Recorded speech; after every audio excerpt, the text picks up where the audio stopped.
Salut à tous la team OL, c'est même chaud pour OL Fan TV. Très heureux une nouvelle fois de vous retrouver pour un débrief de match. Et un débrief de match pas très heureux pour être franc avec vous. L'Olympique Lyonnais a fait un partout contre Bordeaux, un match nul très chanceux, vu la physionomie du match. Silvino avait décidé d'aligner un 4-3-3 avec quelques surprises au départ puisque Dembélé apparemment s'est blessé lors de l'échauffement. Il avait décidé d'aligner en attaque Martin Terrier à gauche, en pointe Memphis Depay et à droite Maxwell Cornet, première titularisation de la saison pour un joueur qui est annoncé du côté de Rennes. En tout cas, il y a des discussions.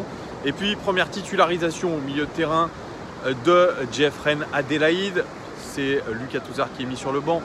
Thiago Mendes est en sentinelle et Oussem Aouar est en relayeur. À droite, on a eu droit à Kenny Tété, à gauche, en dépannage, Léo Dubois. Bref, une équipe à la tactique classique pour un match qui avait...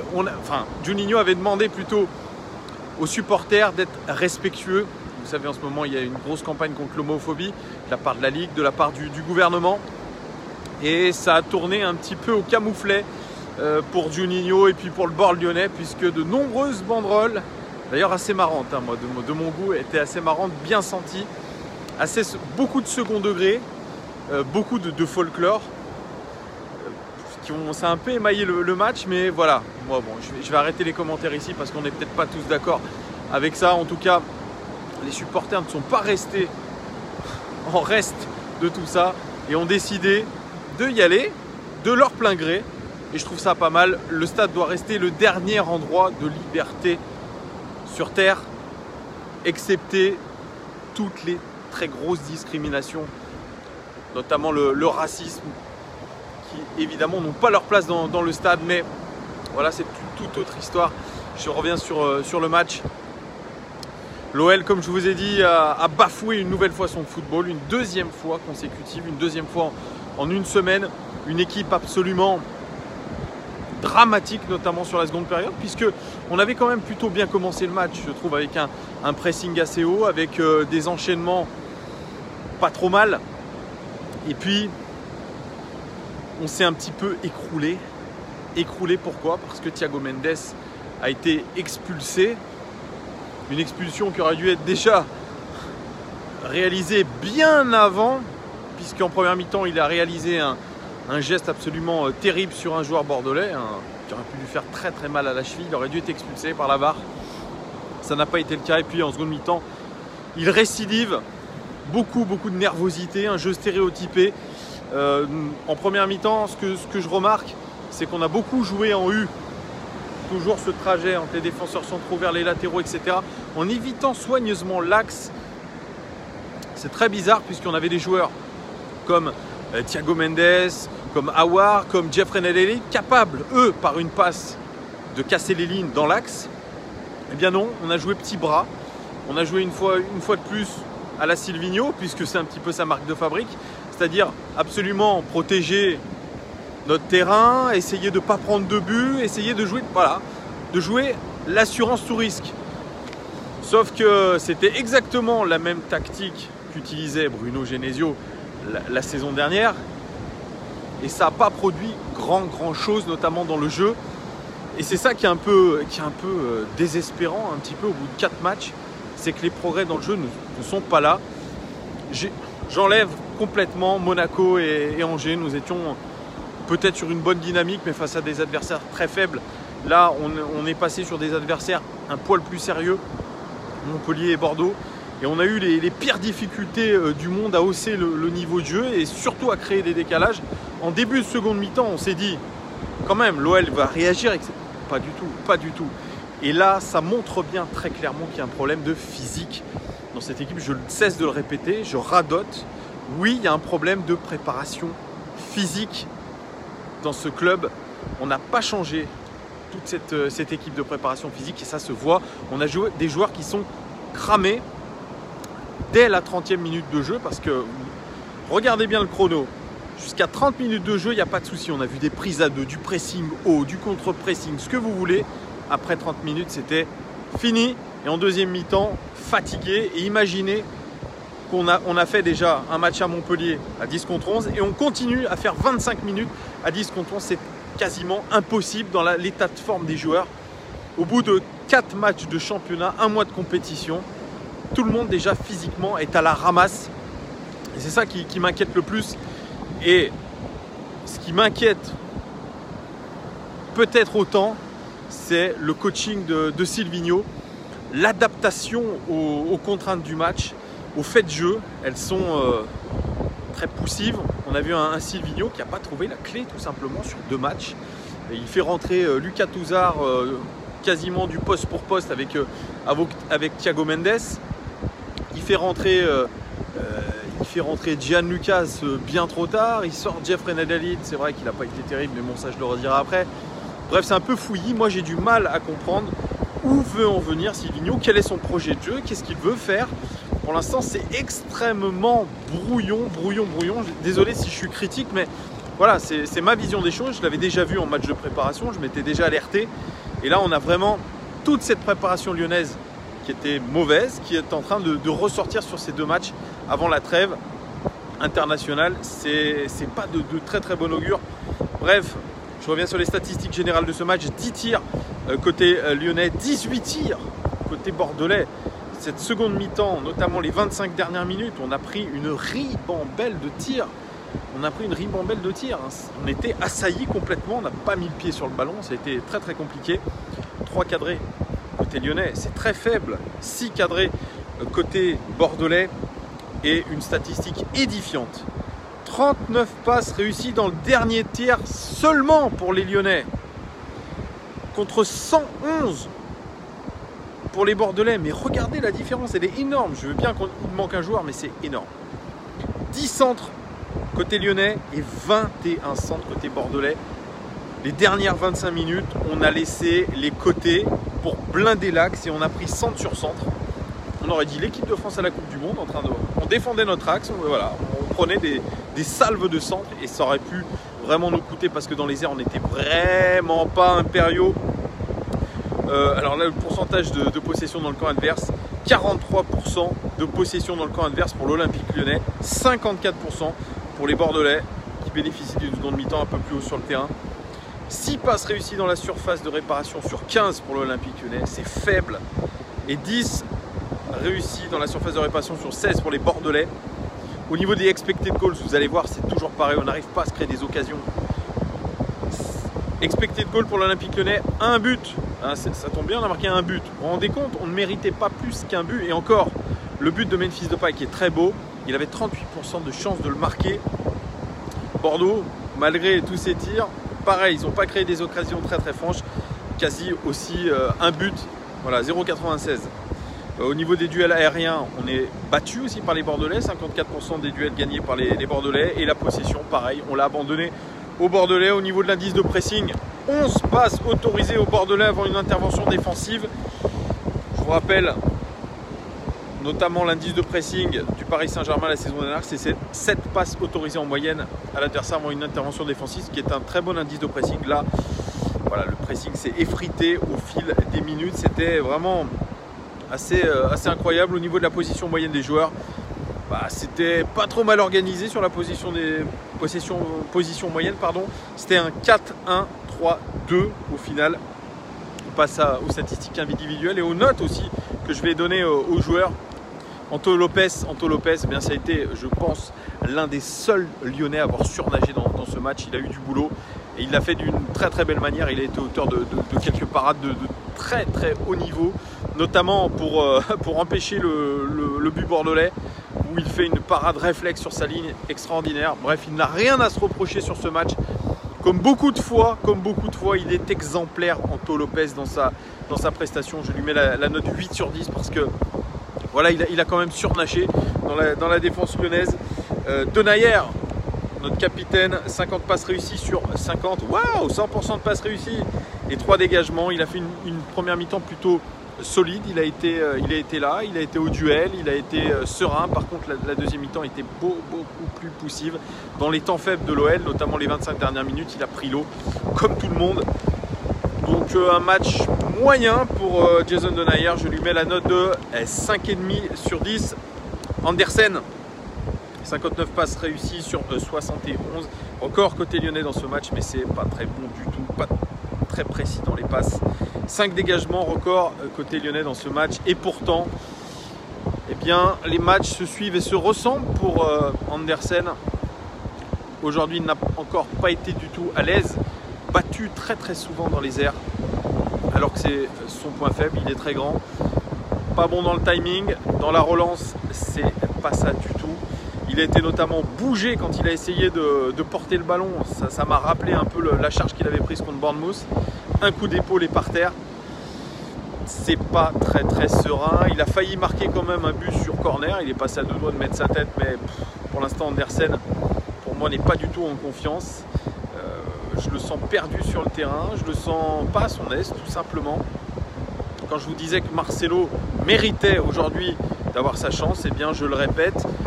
Moi, j'aimerais bien voir Andersen sur le banc, voilà, pour essayer de, pas de lui faire prendre conscience des choses, mais en tout cas, ne pas le griller tout de suite. Marcelo, finalement, ce n'était pas si mauvais. Nous sommes qu'à 4 matchs de championnat. Vous allez me dire, ah, t'es défaitiste, etc. Non, je vois c'est ce que je vois sur le terrain. C'est ce que j'analyse, ce que je vois sur le terrain pour l'instant, au bout de 4 matchs. Andersen n'est pas prêt et j'ai pas envie que ça devienne une mamana. Andersen, je lui mets la note de 5 sur 10, tout juste la moyenne, allez même moins, 4,5 sur 10, voilà, moins de la moyenne. Moins de la moyenne pour Andersen. Léo Dubois titularisé à gauche en dépannage, 3 tacles réussis sur 6, c'est le record côté lyonnais dans ce match. 4 interceptions et 5 dégagements, record côté lyonnais dans ce match. Il fait une très bonne première mi-temps, à un poste qui n'est pas le sien. Enfin, sur un côté qui n'est pas le sien, surtout il fait une très bonne première mi-temps, il prend bien son côté, il défend bien, il est très sérieux sur ce qu'il fait. Par contre, la seconde mi-temps a été extrêmement poussive pour lui. Les 25 dernières minutes après l'expulsion ont été quasiment catastrophiques pour Léo Dubois. En cause, je pense, physiquement, toujours la même chose. Je crois que physiquement, il était cramé dès le début de la première mi-temps, début de la deuxième mi-temps, parce qu'en première mi-temps, on l'a vu quand même faire une sacrée chevauchée, balle au pied, qui aurait pu donner un petit peu mieux. Bref, c'est mi-figue, mi-raisin pour Léo Dubois, 5,5 sur 10 pour lui.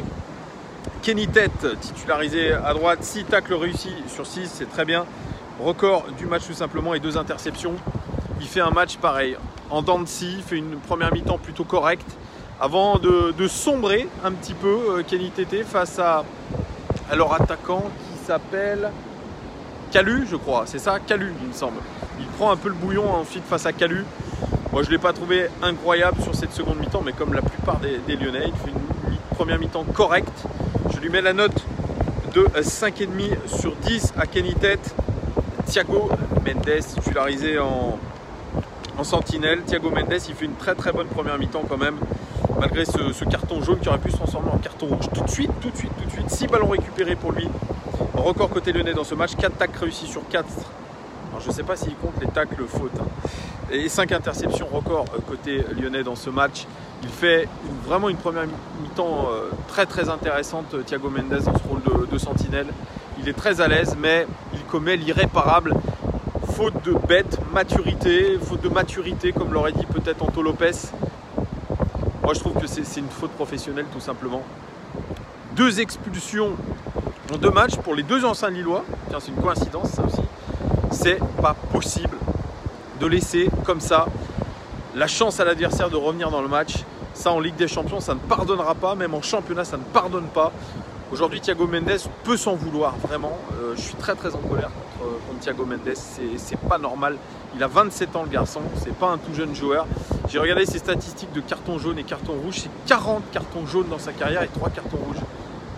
Et là, si on compte celui-là d'aujourd'hui, c'est 4 cartons rouges.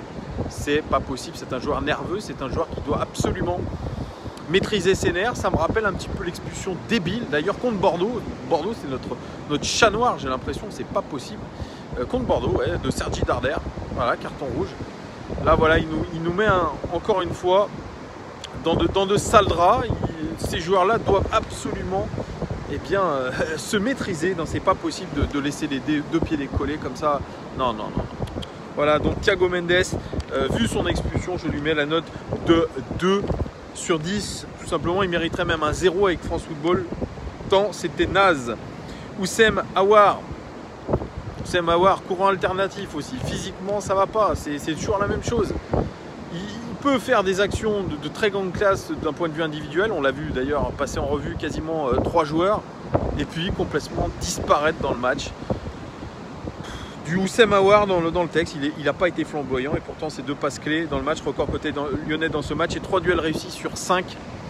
Record côté lyonnais dans ce match. Mais l'impression globale est très très moyenne pour Oussem Aouar.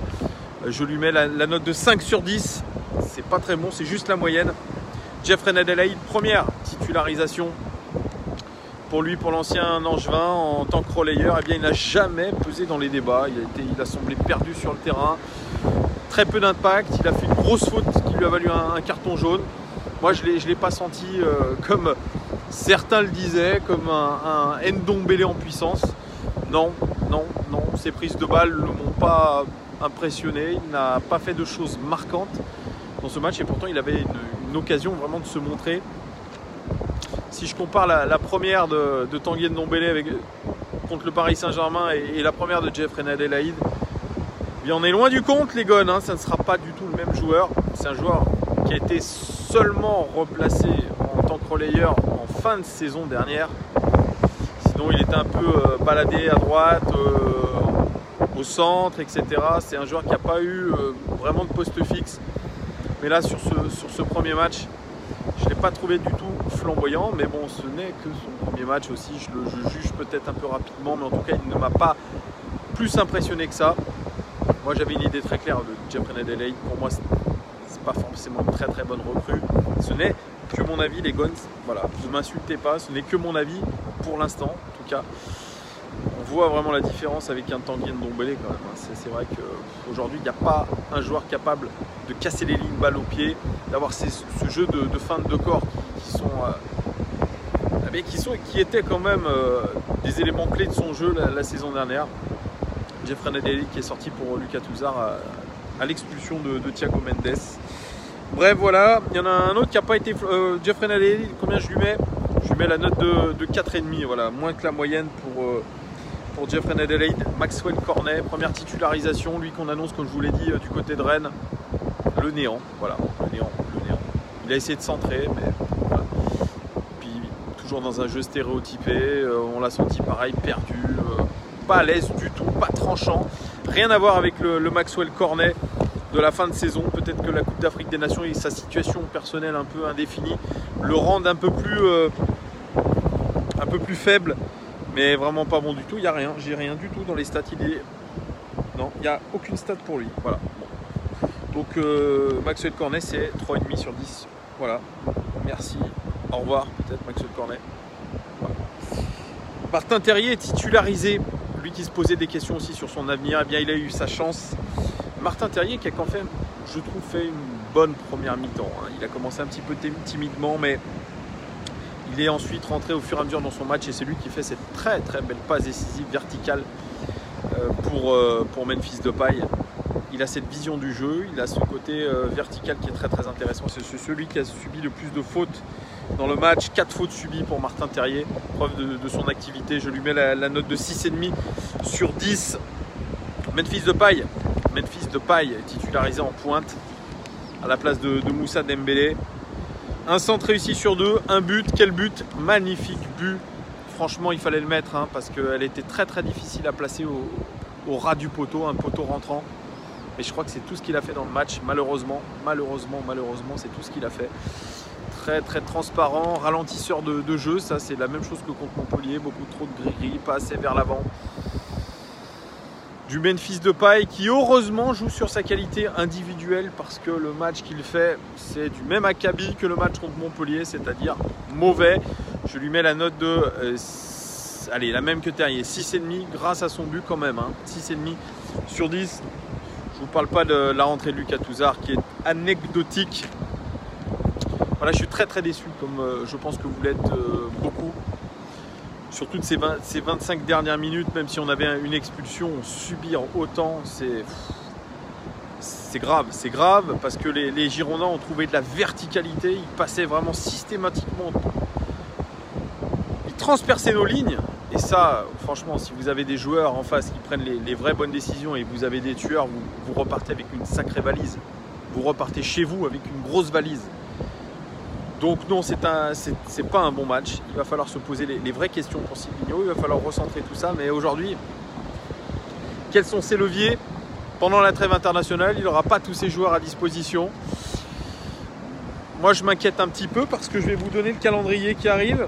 Amiens le 13 septembre, le 17 septembre, 3 jours après, ou 4 jours après, c'est la réception du Zénith Saint-Pétersbourg en Ligue des Champions. Et ensuite, cette même semaine, le dimanche 22 septembre, eh bien, c'est le Paris Saint-Germain qu'on reçoit. Et rappelez-vous, il y en a beaucoup qui disaient sur Twitter « Ah, j'ai hâte d'être au 22 septembre parce qu'on va les titiller le Paris Saint-Germain. » Eh bien, je crois que vous vous rendez compte des montagnes russes, de l'ascenseur émotionnel.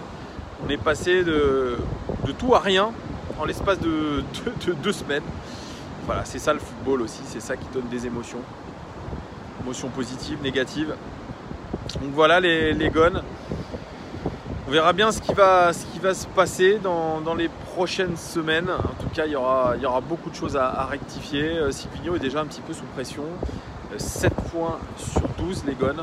Premier mois en demi-teinte pour les Lyonnais. On a joué 4 matchs. Silvinho en a encore 6 avant de faire le point. Et sacré mois de septembre qui va arriver. C'est le mois de tous les dangers déjà pour l'Olympique lyonnais. Il va falloir trouver un fond de jeu, il va falloir trouver la bonne formule, il va falloir surtout se refaire la cerise physiquement.